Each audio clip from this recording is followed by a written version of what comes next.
we're approaching the end of this question set, so we're beginning to see some more general questions. And 16, at least at first glance, seems to be general. Right? There's no line reference. It is paired with the number 17, so we are going to find a specific answer to it.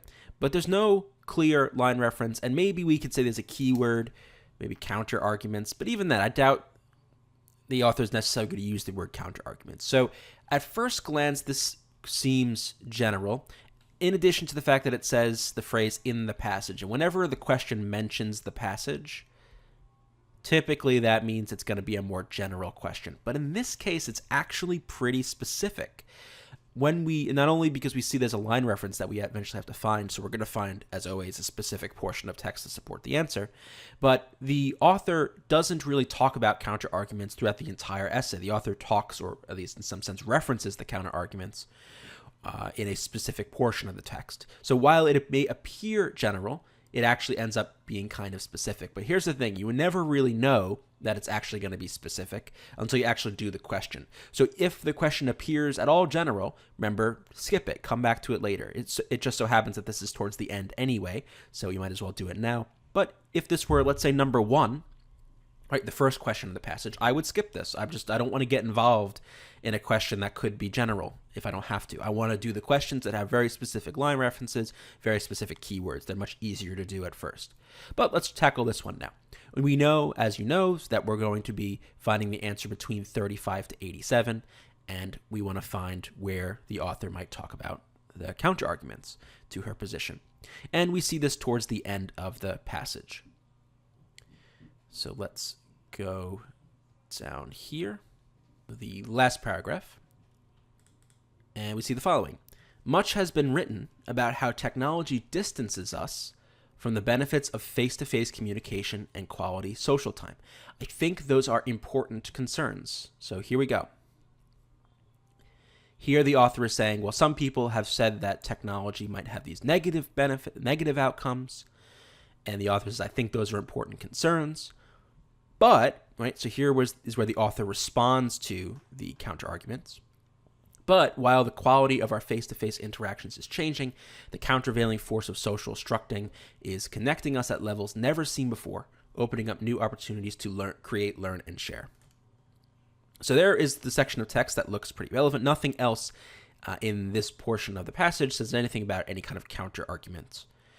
So how does the author recognize these counter-arguments? Well, she says they're important concerns or something to think about, right? She doesn't dismiss them out of hand. She says they're important, but in the end, she's still sticking with her position. She still thinks the positives, the benefits of this new movement outweigh any kind of concerns that could be raised by critics. So let's look at the choices.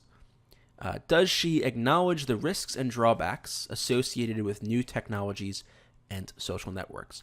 In some sense, yeah. I mean, she's acknowledging that, listen, this is a concern, this is a problem, right? It's something we do have to think about. So yeah, I guess she is acknowledging those concerns. That looks pretty good. Is she admitting that some people spend too much time unproductively on the internet? Does it say that? Anything here about spending too much time on the internet? Be careful. This could be, maybe true in real life, something that people might be concerned about, but that's not what's mentioned in the passage. The author doesn't mention that. So we can get rid of B. C, drawing an analogy between conditions today and conditions in the Soviet Union of the 1960s and 1970s. Be very careful. This is what we saw in the first paragraph of the passage, but it's not mentioned at all in this particular paragraph. So we can go ahead, get rid of C. How about D, conceding that the drawbacks of social structuring may prove over time to outweigh the benefits. Just the opposite, that even though there are these potential drawbacks, the countervailing force of social structuring is connecting us at levels never seen before, right? Implying that despite the drawbacks, the positives far outweigh any drawbacks that could be present. So we'll get rid of D. And A is going to be the best answer, right? She does acknowledge the risks and drawbacks. So let's look at 17. We already looked at 85 to 87, and that definitely seems to fit, right? That's where the author mentions the counter example. But let's look at the other choices just to make sure that we didn't miss anything. So 35 to 37, that would be right here. We can look up their friends on Facebook and watch their YouTube videos. What does this have to do with counter arguments? Absolutely nothing. 74 to 76.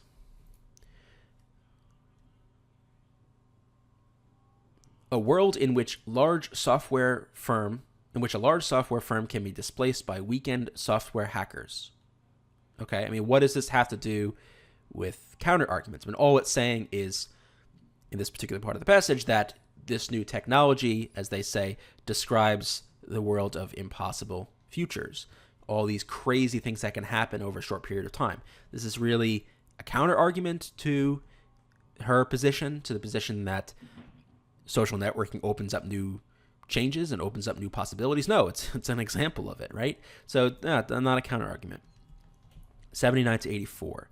They threaten many established institutions and offer a wealth of opportunities for individuals to empower themselves, find rich new connections, and tap into a fast-evolving set of new resources in everything from healthcare to education and science. So what does that have to do with the counter-argument? Nothing. It's, again, supporting her argument that social networks are this net positive. They open up new connections for people and communities. So we, again, get rid of A, B, and C. We go with D for 17 to link up with A and number 16. To learn more about Reason Prep's SAT, SAT subject test, and ACT video courses, go to reasonprep.com/enroll, and you can find the link in the description below the video.